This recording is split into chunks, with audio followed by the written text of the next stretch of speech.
like the protector Chenrezig, who dwells in neither extreme, not in the world nor in peace.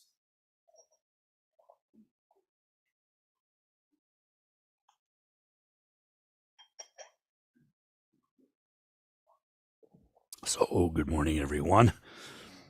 And also, anyone who doesn't have one, and please take one of these little blue booklets if you like, as White Lotus's gift to you. Is written. This book was given to us, written by a Tibetan monk in the 1200s or 1300s, I'm not sure. Given to us, transmitted to us actually by Garchen Rinpoche, the teacher's pictures behind me on the wall. Dalai Lama has said the Tibetans, got all their Buddhism from India, and they have this classification. Like they talk about the best book in Sanskrit as far as the philosophical view, the best book in Sanskrit as concerning meditation, and then the best book in Sanskrit, the ancient language of India, in as far as method, compassion, action, skillful means. So the Dalai Lama says his favorite book is this book that's said to be the best one in Sanskrit on compassion, compassion, action, skillful means. What do we do? And it's a book that's called Entering the Bodhisattva Path, in Sanskrit, Bodhi Avacharya Avatara, right? Thank you. Thank you. And it's by Shantideva, who was a Indian monk in the 600s, I think, a long time ago. Nonetheless, this book is considered to be, our little blue book is considered to be the crystallization of that. So it's very valuable, and it has the wonderful advantage of being relatively non-technical. You come across a word you don't know, of course, that's why you study and practice and find out what it means, get your questions answered. But Gar Rinpoche has given this out, I'm sure tens of thousands of these all around the world. It describes the Bodhisattva path. Sattva means being. What's a being? Anyone that has consciousness. Bodhi is awakening. So the Tibetans have translated Bodhisattva as a awakening warrior, but most people translate it differently, as a being of awakening, someone who's on the path of awakening. So a bodhisattva is someone who has taken this intention of liberating themselves and all beings including themselves, and is on the path that leads to Buddhahood. Buddha, this word, is a title of this man 2,600 years ago, but Buddha simply means awake, to have awakened. It's the past participle of a Sanskrit verb. So to have awakened is a Buddha. Interestingly, the Tibetans translated, they decided from the top down. They were a very warlike people, were the dominant political power in Central Asia. They had conquered the capital of China. And at that time, their emperor said, okay, we're going to be Buddhists now, totally from the top down. But of course, to give them a certain kind of, governmental official support, they sent their best and brightest over the Himalaya mountains to India. And they entered in India where 1,500 years after the Buddha had passed away, is at the peak of Buddhist cultural development in India. So they translated the full range of Buddhist texts and teachings over a period of several centuries, transmitted that back to Tibet. They even created a written language for Tibet. Before that, there was no written language in Tibet. I mean, they were educated, but they didn't have a written language. They were so careful in their translations. It's just very interesting. A few years ago, they discovered a sutra, a Buddhist text, that the original in Sanskrit had been lost, but they had it in the Tibetan. And then someone found a Sanskrit original in some dusty Tibetan monastery in the basement somewhere. And so comparing it, the accuracy is just amazing. They were so careful. I mean, literally, they had like their nuclear scientist types of Tibet involved in this translation. They wanted to get it right. You've heard me make this joke before, nuclear power is very powerful, very dangerous if misused. And so you don't want to have Homer Simpson be in charge of the nuclear power plant. That's the joke, right? So they had their best and brightest. Well, so they translated these words syllable for syllable. I mean, the accuracy is extremely precise and helpful. But with the word Buddha, they didn't. So Buddha, to have awakened, they translated as Sanjay. Sang means pure, completely pure. You've eliminated all the negativities. Ye means everything wonderful. You've developed all the positives. Sangye, that's a Buddha. All the negatives gone, all the positives there. And they also have this profound teaching, the Kalachakra it's called, where it says that all beings are Buddhas. Apart from that, there are no Buddhas.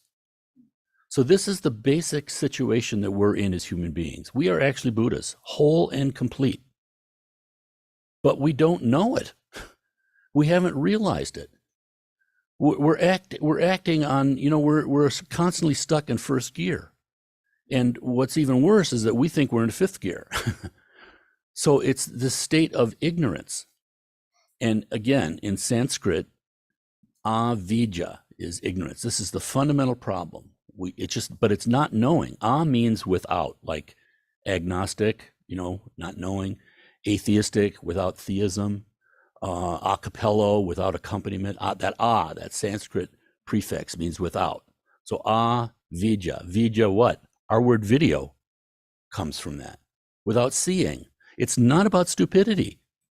You can have a guy with an IQ of 200 and he can be totally in avidya. He can be totally in ignorance. Simply not knowing. Not knowing what? Not knowing the things as they really are. Not knowing our own nature. It's this paradox of paradox.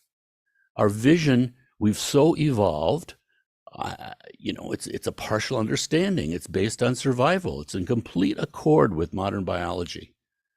The whole point of evolution, it's all about survivability. It's not about omniscience. It's not about knowing anything. You're only knowing the things that matter. We've actually evolved in this way. Animals have too. So in our partial knowledge, we do things that we end up with the wrong result. This is our basic problem. So it's not stupidity, very important. It's just a blindness. I joke about this sometimes because we all know this. We see it so easily with our outer vision in other people. We see the shortcomings. There might be someone has a particular type of shortcoming. Everybody in the world knows it except that guy himself. That's just how it is. If you really want to know, if you want to know my shortcomings, ask my wife. Don't ask me. That's why there's shortcomings. I don't see them. So this is the situation we're in. And again, 2,500 years ago, here was this Buddha just completely, Shakyamuni, Gautama then, before his realization had a different name, but he was completely privileged, you might say. I mean, he was about to be a king of one of these ancient Indian kingdoms. And he was, from what we know, a tremendously talented guy. I mean, just in all sorts of ways, athletically, in the debates, just everything. And he had married, and on the night but he was very troubled by the suffering nature, the dissatisfactory nature of human existence. It just couldn't be that way. And yet, everywhere he saw, people were dying, people got sick, people had all sorts of suffering, old age, birth itself was just a whole bunch of trouble that came. So this was bothering him deeply. And on the night that his son was born, he left the palace in the middle of the night. This kind of tremendous renunciation. And you think about this, I think it's even harder for us to imagine, because in ancient Indian society, this idea of dharma, obligation, is tremendously strong. You just didn't walk away from your caste system that they were in. I mean, he was in the warrior caste, which was the ruling caste. He had obligations. And these are tremendous things. They thought this was like going to hell if you break your obligations. But it was that important. He went on this quest that lasted for 6 years. And eventually came to his great awakening, and then hesitated to teach because he saw that the truth is subtle and that human beings have the capacity sort of to goof up anything. But he did. He taught. So after 2,600 years, it's a time-tested path. This has worked for people. They say there are 84,000 different classifications of teachings, of practices. All these practices are considered to be like the finger pointing at the moon. They're not the moon itself. It's to help us. We use concepts to get beyond concepts. But these concepts are sacred because they actually push us in the right direction. Because there are so many different teachings. Why? Because Buddha's compassion is infinite, and there's so many different sentient beings. We're all wired differently. We're all on our own individual path, although we're sort of sharing this nature that is pure and obscured. So there are many, many different teachings, and that can be totally overwhelming. My own experience of stumbling into the Mahayana teachings was just like totally overwhelming. That overwhelming reaction is not bad. You're seeing how vast it is. In a way, it's seeing the vastness of your own nature. These are the methods by which we discover ourselves. But Gar Rinpoche has boils it down, and not something that he's doing. These are classical teachings. He said, we fly to our enlightenment. We fly to Buddhahood on two wings, a wing of wisdom and a wing of compassion. You have to have both things going. If you just got one wing flapping, you're just going around in circles, and we call that samsara. So in the fullness of the teachings, wisdom and compassion. What is wisdom? Simply, wisdom is training yourself to recognize all of this as being dreamlike.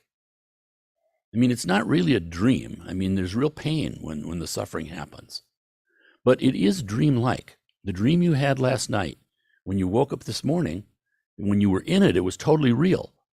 But when you woke up this morning, it was gone. You might have memory of it, but it was gone. It was totally mind created. In the same way, the Buddha taught, what we're experiencing now is mind created. In the limitations that we have, things appear through a certain kind of lens, a certain way, and we're all on the same kind of spiritual level, so that all makes sense to us. It appears as reality. But many of the meditations, the analytical meditations, when you're looking at anything, like an object, like a cup, like your own body, when you really start to look at it, you can't find anything like eternally living there. You can't find anything that you can grab onto. Anything can be broken down into atoms. Atoms can be broken down into their parts. And that's just in a scientific way. In a spiritual way, even more so. So one is to regard all of this as dreamlike. And it helps so much in your life because you're going around, someone cuts you off in traffic. You know, it's like road rage time. But if you remember, this is just like a dream. It's not as immediately. It's better. Immediately, it's not as heavy. You still feel the same kind of, emotional upset or pain or whatever. But it's not 100%. It's not to throw someone over the top. And so, with that wisdom, with that habituating ourselves, which is what meditation means, gom, to grow accustomed to, with habituating ourselves to the proper view of things. Now we're taking this on faith. The Buddha said this. Well, I'll give it a chance. It's not blind faith. So that's wisdom. Compassion is training yourself to see all beings, the earthworm, your enemies, your friends, your lovers, everyone as having been your mother in a previous lifetime. We see the interconnectedness because the reason they use the mother, I mean, you can think of them all as being your father too. Some people have trouble psychologically with the mother. We've had that come up in the West especially. But still, the idea of the mother is, first of all, the mother, at the very least, you can have a mother that has really abandoned her responsibilities. She still spent 9 months giving her body to you. She still gave you birth, giving you this opportunity of what the Buddhists call the precious human birth, the absolute best platform from which to come to Buddhahood. Why? because human beings, we are this mix. We have enough positive situation that we can work on ourselves. We have enough intelligence. We have enough leisure in our lives, even just if it's just moments, to look within ourselves. But we have enough suffering that we're motivated to do that. In the lower realms, the hungry ghosts, the hellish realms, the suffering is overwhelming. It's like when you have a migraine headache, you can't really do anything. The suffering prevents you. You don't have any leisure. And on the other hand, in the sensual God realms, things are so good that you're not thinking about improving yourself or working on your own ignorance. You're just coasting because this is great. This is like living off the seed corn, as they say in Iowa. So that's what it boils down to: wisdom and compassion. If you can train yourself in that way, it's extremely helpful. But the core of that is what the Buddhists called bodhicitta. And bodhi, again, is awakening. Citta is mind. What's the awakening mind? A bodhisattva, a awakening being, is one who has the bodhicitta, who has the awakening mind. Training yourselves in the awakening mind. And what is that? Well, it's first the relative. First, it's aspirational. It's like thinking, I want to go to Washington, D.C. You have to have that thought. And you're training yourself, even though it's artificial at first. I want to liberate all beings. I want to lead all beings to Buddhahood. You're training yourself even in repetition. You've heard me tell the story about an American who went to Japan in the early 1950s. And, was kind of educated America, had read some about Buddhism, gone to lectures and things like that. And he was at a monastery. And at the end of the night, you see sitting there with the master, and at the end of the night, all the monks have a prayer that they do. And so see all, anyone remember it? The 4 vows? Endless blind passions I vow to uproot. Dharma gates without number I vow to liberate. Can't remember the 4th vow, but anyway, the great way of Buddha. All beings I vow to liberate. The great way of Buddha I vow to attain. That kind of aspiration vow. And this cynical American says to the Japanese master, do they really believe that? And the master said, not in the beginning. We train ourselves. It's habituating the mind. That is meditation. So, bodhicitta is aspirational, but then it's engaging. It means I want to go to Washington, D.C., and you take one step in that direction with that intention. Shantideva, Dalai Lama's favorite book, says that when that is engaged, when one generates engaged bodhicitta in the mind, one instantly becomes a son or daughter of the Buddhas. And tremendous clouds of merit are generated even while you're asleep. Because that mindset is your true nature. That mindset is the cause of Buddhahood, if we want to think in terms of cause and effect. And it is so rare because this whole world of the suffering humans, the suffering animals, the suffering gods, the suffering hell beings, they don't have that thought going. That is like the nuclear bomb that's in our heart, but unrecognized. So even that little tiny spark, it's like it's so different. You hear about these caves, like Mammoth Cave in Kentucky. People go in there, it's like completely dark. You can't see your hand right in front of your face. There's no light. But one match is different in quality. So that spark of bodhicitta, your life becomes completely different. Still the same malarkey going on, still doing the same things. But it isn't solid. It isn't completely solid anymore. And the important thing is that you're starting to have faith that there is confidence, that there is a path. It's said, one of the great advantages that we have here is that when there are all these teachings, so you can ponder them, you can wrestle with them, you can question them, you can talk to other people, you can do your own insights, all of this stuff. But at the same time, we have this unusual tradition of direct transmission of blessings from a lama to the student.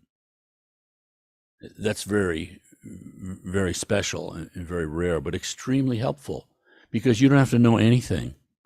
You don't have to know any of the teachings. You don't have to be, there are people like me that have to read the whole darn menu before they have the confidence to order, a cheese sandwich. But that process is very helpful because it's destroying my doubt. At least I feel justified in what I'm doing. If I'm going to get in an argument with the waitress or my wife, damn it, I'm right and I know what I'm doing. All right, that's provisional, but it's helpful for if you have that kind of mindset. But if you have this big heart of faith, it's said that it's like the Lama is a glacier, a glacier on the snow mountain. And the warmth of the disciple towards the Lama melts the ice, and it flows as blessings to us automatically. We don't have to do anything. Garam Rinpoche uses this example all the time, that our nature is like water, completely satisfying, completely clean, completely purifying, completely fluid, vast, everything, all these positive qualities, but it's frozen in us. So the meditation is starting to see how we've frozen ourselves as we do. But it's this warmth of confidence, faith in what? In bodhicitta, in the benefit for others, that in the benefit of others lies the benefit for ourselves. So, take the little book if you don't have one. The first 21 verses are self-liberation path. Verse 22 is this insight into the actual nature of reality, and everything that flows from that are the rest of the verses. And it works. So this is the path that the Dalai Lama is following, that he teaches. When we do the offerings, for instance, there's just a myriad of practices and things that can be helpful. And it starts to allow you to give some outer expression of this vast need for freedom, and also this vast need for Buddhahood itself, to have meaning in our lives and to liberate beings instead of enchaining them. I see, we're in the end of the football championship season, right? And I'm always amazed when you see on TV there's some stadium, 100,000 people, and they're all paying big bucks to get there, except for the students, I suppose. And sometimes everyone's wearing the same color T-shirts that they hand out. There's always money for handing out T-shirts for a football game for some reason. But in all the shouting, they need an outer expression of this big love that they have for their team. Now, it's a worldly love because they end up hating the other side. But nonetheless, the same thing in Dharma. We have this need, and the way that we express it is in all these methods. And these methods have the ability not only to train our mind and to liberate us, but it's also a means of communicating to others. Again, the Buddha hesitated to teach way back when.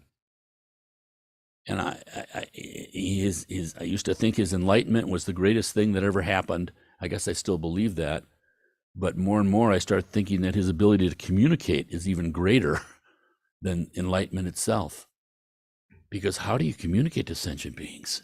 My goodness, you can say all the right words, have the wrong reaction. But conversely, a realized person can say the wrong words and have the correct reaction. But when we do the offerings, for instance, it's all so completely skillful. The farther we go with this, you see the wisdom that's beyond thought. It's like these things start, you start understanding things on one level or another. You see the interconnections between different parts of the teaching. And you realize this wasn't just thought up by some charismatic guy or woman. This is coming out of our very nature. It's this image of the lotus unfolding. This beautiful flower, and then the fragrance comes when the thing's open, and it opens slowly. We can't tear off the petals. You have to let it happen. But importantly, that lotus is rooted in the mud. If it's ripped out of the mud, you don't get those benefits. So when we do the offerings, for instance, the 6 perfection offerings, it starts with generosity and giving. Now, doesn't that make sense? You think about a mother giving birth. Talk about giving.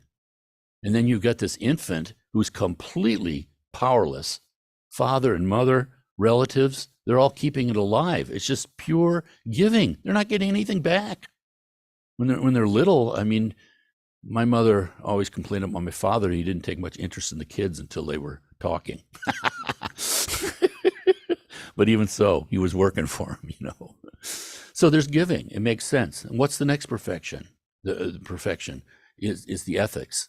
So when the kid starts to raise, you tell them, don't do this. You're going to get in trouble. Don't touch the hot iron. And then next is patience, because when you start acting, you're going to trigger somebody somewhere. So you got to have patience. When they yell at you, don't hit them back immediately. And then next, what? The next giving is joyful perseverance. And it's interesting, both in Sanskrit and Tibetan, the actual root, the radical of joy is in that. So it's not just perseverance. You hear about this in business schools and whatever, football, just keep going. But no, this is different because there's joy. Why? Joy, because you're liberating yourself, you're liberating others. So it's different. It's like the creativity of joyous activity. And then the next one is what? Meditation. Well, we have to concentrate. You can't just have enthusiasm. You have to concentrate on whatever the object is. And then the final one is wisdom. What are we concentrating on? Well, we have different objects in meditation, one thing or another, but eventually it's the objectlessness of our compassion that is the true wisdom. You're in a state of wisdom, compassion together. Many of these paintings of the different meditational Buddhas, they'll have Yab Yum, female and male Buddha together, looking like sexual union. But it's not sexual. It's just that the ultimate teaching is complete combination, oneness of wisdom and compassion. It's not two different things. So, many, many teachings, and they're all just ways of unfolding our own inherent lotus. And there's, lots of help in that way. The thing that's amazing to me, especially with these great lamas and in your own life too, the fact that realization is actually possible, it's amazing. It's not just words. It's like this teaching that's beyond teachings. Extremely helpful. Also, I meant to say at the beginning, but I sort of distracted myself as I do. I wanted to thank the parents for bringing their kids today. Again, I think the experience of many of us, certainly my experience is, you're not raised in a culture where I think the essence is there in all the great religions, but the practicality of Buddhism, the method, again, the techniques, all these tools are extremely helpful. We once had a member who she eventually moved to Louisiana, but she talked to me one morning and she said, I'm Roman Catholic, and I'm a devout Roman Catholic. And at that time, I think it was, John Paul II, I think was the Pope. She said, I really believe him when he says we have to, love others as ourselves. But she says, what I find so helpful with Buddhism, and it shows me how to do that. So it's very practical. So it's like that. But for someone like me, with all sorts of doubts, self-doubts and struggles and things like that, you have to overcome a lot of kind of like your own mental conditioning and wrong views, truly. I don't mean that in a moralistic way. I just mean wrong assumptions. And so there's kind of like a struggle. But for the children, when the children come, why all of these things? Well, they're relating in a very direct way. They're not doing this intellectual game that all of us do in this secondary reaction kind of way. The perception of our eye, ear, nose, body is pure. It's direct. And so that's helpful. They smell the incense, they hear the bells, they hear the chanting. All of that has a very positive effect on them. It's planting a seed that is 100% positive and will fruition in their lives in one way or another. For us, it can be more complicated. We have to convince ourselves, so to speak. We once took Lama Tarchin was so wonderful in always opening everything up for the children because, again, it's about them. We took our daughters, our little girls, to a retreat that Lama Tarchin was giving in California, and Gretchen had a little busy box for them, so they could do coloring and things like that while the teachings were going on. And then most of the time they weren't there. They were with a babysitter, but they would come in at certain times. And Lama Tarchin was having us learn to play the instruments, the little hand drums and things like that. And everyone was kind of struggling with it because, we're not trained in it. And he stopped at one point and he told everybody, look over there. Look at Tracy Howard. We had this little, how old was she, Gretchen? Do you remember? 5? 5. And she was like, he says she plays like a natural. She didn't have any hang-ups about it, She was just doing it.